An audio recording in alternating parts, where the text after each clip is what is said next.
आज की वीडियो में हम करेंगे प्रश्नावली 7.1 का क्वेश्चन नंबर 5। देखो क्या दिया है। किसी कक्षा में 4 मित्र बिंदु ए बी सी डी पर बैठे हुए, मतलब ये बिंदु हमें दिए हुए हैं ए बी सी डी, इस पे 4 बैठे हुए हैं मित्र आपस में। आकृति में दिखाया गया। चंपा और चमेली कक्षा के अंदर आती हैं और कुछ मिनट तक देखने के बाद चंपा चमेली से पूछती है कि तुम नहीं सोचती कि ए बी सी डी एक वर्ग है? तो चमेली इसको नहीं मानती। चंपा तो कह रही है कि ये एक वर्ग है, चमेली कह रही है नहीं है। दूरी सूत्र का प्रयोग करते हुए बताइए कि इनमें से कौन सही है। तो सबसे पहले हमें इनके बिंदु देखने होंगे। देखो, बिंदु ए पे पहला मित्र बैठा है, तो ये वाली हमारी एक्स की लाइन होती है, एक्स अक्ष की, और ये वाई अक्ष की। अगर हम इसे पूरा करना चाहें तो इस तरीके से ग्राफ बनेगा। देखो, बिंदु ए के क्या वो आएंगे निर्देशांक, एक तो 3 आ जाएगा और एक 4, यानी ए बराबर हो गया 3 और 4। ऐसी बी के देखेंगे, बी वाली लाइन ये जा रही है 6 और 7। सी के कितने हो जाएंगे 9 और 4। डी के क्या हो जाएंगे 6 और 1। तो इस तरीके से हमें पहले चारों बिंदु लिखने होंगे, जो कि मैंने ये देखो ये लिख लिए यहाँ पे। अब देखो ये हमारे चारों बिंदु आ गए। अब हमें ये बताना है कि ये वर्ग है या नहीं है। तो वर्ग पहले क्या होता है ये जानेंगे हम। देखो, वर्ग ये होगा इस तरीके से चकोर। अगर इसकी ये भुजा इसके बराबर हो और ये वाली इसके बराबर हो, यानी ए बी सी डी, और जो ये इसके विकर्ण होते हैं ये भी आपस में बराबर हों, तो ये हमारा क्या होगा वर्ग। अब एक चीज़ होती है, ये भी हो सकता है कि ए बी सी डी ये भुजाएं तो आपस में बराबर हो जाएं और इसके विकर्ण बराबर ना हो, तो हम इसे बोल देंगे समांतर चतुर्भुज। तो ये मैंने इसलिए बताया क्योंकि अभी हम क्वेश्चन करेंगे तो ये हमारा आंसर वर्ग में नहीं आएगा, तो हमें ये पता होना चाहिए कि हमने समांतर चतुर्भुज क्यों लिखा। ये चतुर्भुज का चिन्ह होता है तो इसलिए चतुर्भुज लिख दिया। ठीक है, अब वर्ग और समांतर चतुर्भुज क्या होता है ये हमने समझ लिया। अब हम इनकी निकालेंगे दूरी। तब दूरी निकालते हैं। देखो, पहले हमें दूरी किसकी निकालनी है, ए बी की। तो यहाँ लिख लो ए बराबर 3 4 और बी बराबर 6 7। अब जैसे कि हम और क्वेश्चन करते आ रहे हैं, इसमें तुम x1 x2 बताना चाहो तो बता सकते हो या नहीं भी तो बताना चाहो तो बता दो। x1 कितना हो गया 3, x2 कितना हो गया 6, यानी ये और ये। y1 कितना होगा हमारा 4 और y2 कितना होगा 7।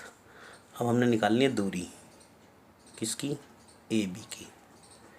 ए बी का हम क्या लिख लेंगे अब सूत्र, x2 माइनस x1 जमा y2 घटा y1, ये हो गया। अब हम इसमें बस इसका मान भर देना। x2 का मान हमारे पास कितना 6, x1 का कितना 3, इनकी घात 2 जमा y2 कितना है 7 और ये 4। ये लो जी, ये हो गया इतना।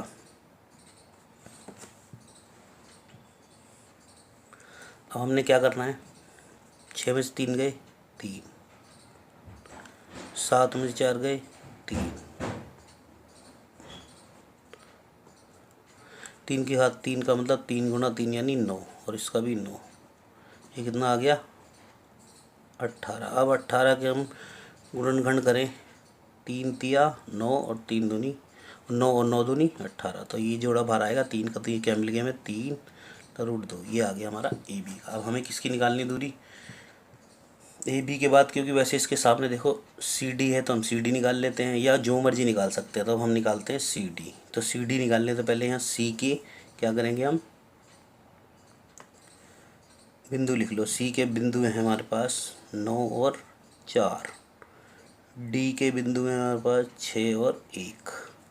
अब हम लिखेंगे दूरी सी डी, लिख दो फार्मूला।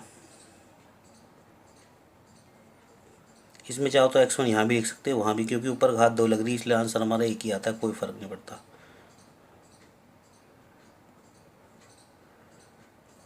अब भर दो इसमें मान।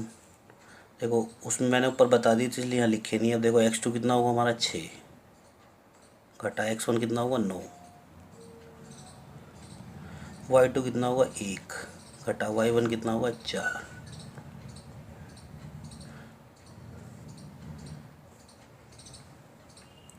पेपर में डायरेक्ट भी कर सकते हो, वो तो समझाने के लिए लिख दिया था x1। अब देखो 9 में से 6 गए 3, 9 संख्या बढ़ी उसके पीछे घटा कर निशान हमने घटा लगा दिया। ऐसे यहाँ बचेंगे घटा 3, 4 में से 1 गए घटा की संख्या बढ़ी थी इसलिए उसका निशान आ गया। अब वही 3 की घात 2 का मतलब 9 और 3 की घात का मतलब 9। अब मैंने यहाँ पे माइनस क्यों नहीं लगाया, क्योंकि जिसकी घात सम होती है उसका घटा का निशान खत्म हो जाता है। तो ये कितने हो गए 9 9 18। ये हम ऊपर ही टुकड़े कर चुके हैं ऑलरेडी। तो 18 के टुकड़े में 3 तिया 9 और 9 दूनी 18। तो इसमें से भी वही आ जाएगा 3 का जोड़ा भार 3/2। ये आ गए हमारे 2 पॉइंट। अब हम निकालेंगे इसमें किस किस की दूरी। तो हमें ये पता चल गया है कि हमें दूरी किसकी निकालनी है, BC की। तो हम यहाँ पहले B के पॉइंट लिख लेते हैं, बिंदु यानी B के हैं 6 और 7, C के हैं 9 C लिखो यहाँ, C के हैं 9 और 4। तो निकाल दो यहाँ पे CD की दूरी। पहले लिख दो सूत्र,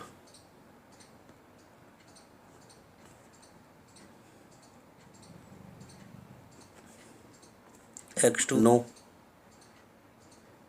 घटा x1 6, y2 4, y1 7। मतलब जो पहले बिंदु के निर्देशांक होते हैं ये x1 होता है, ये y1, दूसरे बिंदु के निर्देशांक x2 और y2। 9 में से 6 गए 3 घात 2, 7 में से 4 गए 3। अब देखो यहाँ संख्या कौन सी बड़ी है घटा की, तो यहाँ घटा का निशान आ गया। यहाँ आ गया वही 9 जमा 9, घात सम थी इसलिए घटा खत्म। 9 9 18। अब ये 18 के हम टुकड़े कर चुके हैं, क्या आ जाएगा 3 तिया 9 9 दूनी 18, यानी 3 का जोड़ा भार आया था 3/2। ये आ गया। अब हम निकालेंगे क्या इसमें दूरी AD की। तो A के बिंदु लिख लो पहले कितने 3 और 4, D के हैं 6 और 1। तो बस अब x1 लिखने की जरूरत नहीं, अब तो समझ चुके हैं, काफ़ी प्रैक्टिस हो गई। इतना लिखो दूरी हम किसकी निकालेंगे अब AD की। तो उसके लिए पहले यहाँ लिख दो सूत्र,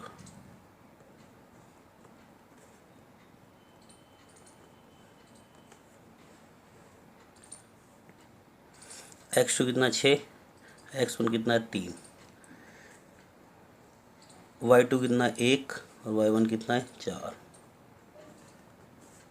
6 में से 3 गए 3, 4 में से 1 गया 3, वो भी घटा का। तो वही आ गया, इसका भी देख लो 9 जमा 9 यानी 18, और 18 का हम क्या करेंगे 3 गुणा 3 गुणा 2 यानी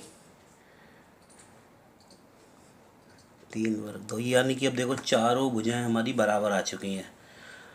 तो चारों भुजाएं बराबर आ गई तो वर्ग तो हो नहीं सकता। अभी हम इसे विकर्ण और निकालने हैं। इसके विकर्ण कौन कौन से हैं देखो, AC और DB। इसका मतलब A और C और DB की भी हमें दूरी निकालनी पड़ेगी। अब हम AC की निकालेंगे तो पहले A और C के लिखो बिंदु। तो देखो A बराबर हमें दिया है 3 और 4 और D बराबर हमें दिया है 6 और 1।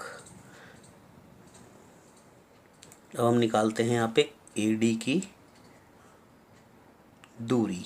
तो इसका सूत्र क्या होगा, x2 घटा x1 की घात 2। बस अब इसका मान भर दो। x2 कितना हमारे पास 6 3, y2 कितना 1 और ये कितना 4। 6 में 3 गए 3। अब देखो यहाँ पे जमा की संख्या बढ़ी इसलिए कोई निशान नहीं आएगा। यहाँ पे घटा 3, कितने हो गए 3 की घात 2 का मतलब 9 और यहाँ भी 9 क्योंकि सम संख्या थी। ये कितना हो गया 18। 18 के हम अभी कर ही चुके हैं, तो यानी 3 गुणा 3 गुणा 2, 3 तिया यानी 3 जोड़ा भार और ये 2। ये भी आ गया हमारा AD। अब हमारा एक बचता है क्या, ये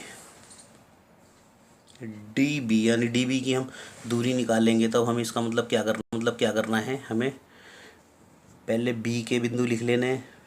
कितने हैं B के बिंदु 6 और 7। D के बिंदु कितने हैं 6 और 1। बस अब हमें किसकी निकालनी है, BD का हो या DB का हो एक ही बात है कि दूरी निकाल रहे हैं। तो लिख दो यहाँ पे पहले सूत्र, x2 x1 की घात 2 जमा y2 घटा y1 की घात 2।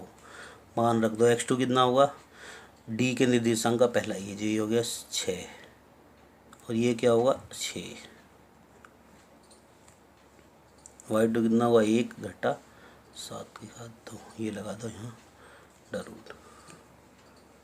तो 6 में 6 गए 0, 7 में 1 गया 6, मगर घटा के 6 बचेंगे क्योंकि घटा की संख्या बड़ी है। हाँ देखो 0 की घात 0 का मतलब 0, 6 की घात का मतलब 36 और सम संख्या थी इसलिए घटा खत्म। तो क्या बचा यहाँ 36 ही बचा। अब 36 के टुकड़े कैसे होंगे, डायरेक्ट आते हैं तो चाहिए, नहीं तो देखो ऐसे कर ले करो, 2 से करोगे तो कितना आ गया 18, 2 से करोगे 9 और 3 गुणा 3 और ये 3, तो यहाँ क्या मिल गए हमें 2 दूनी 4, 4 तिया 12 और 12 तिया 36, से गुणा करने पे भी 36 ही मिलना चाहिए तो ठीक होता है। अब देखो ये जोड़ा भारी है जोड़ा, यानी 2 गुणा 3 यानी ये आ गया 6। तो ये ऐसा पॉइंट है, ये नहीं मिला, बाकी हमारे सब मिल गए। तो अब हम यहाँ क्या लिख देंगे, लास्ट में हम लिख देंगे देखो